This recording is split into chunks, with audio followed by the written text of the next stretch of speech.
Everyone, కమ్మని పెరుగన్నం ఎలా చేయాలో చూద్దాము. ముందుగా ఒక బౌల్లోకి ఉడికించిన రైస్ తీసుకోండి. ఈ రైస్ క్వాంటిటీ కంటే కొంచెం ఎక్కువగా పెరుగు తీసుకోవాలి.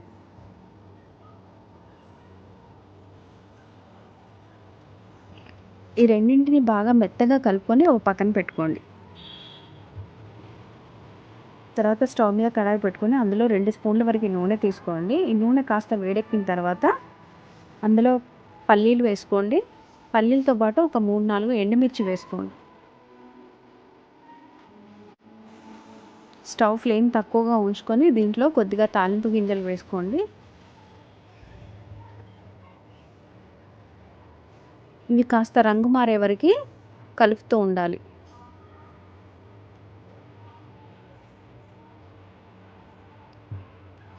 ఇది కాస్త రంగు మారిన తర్వాత దీనిలో కొద్దిగా కరివేపాకు వేసుకోండి.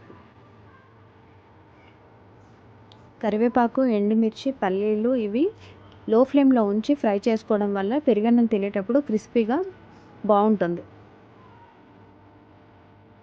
చివరిగా ఇందులో కొత్తిమీర వేసుకొని స్టవ్ ఆఫ్ చేసుకోండి.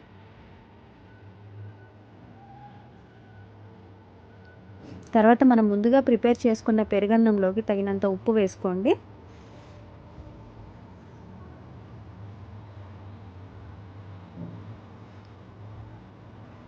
అవసరమైతే కొంచెం నీళ్ళు పోసుకొని కలుపుకొని తర్వాత మనం ముందుగా తాలింపు పెట్టుకున్న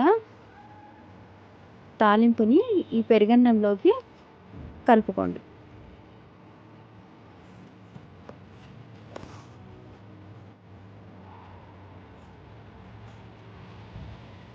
రెగ్యులర్గా పెరుగన్నం తినడానికి ఇష్టపడని పిల్లలకి ఇలా చేసి పెట్టి చూడండి, ఇష్టంగా తింటారు.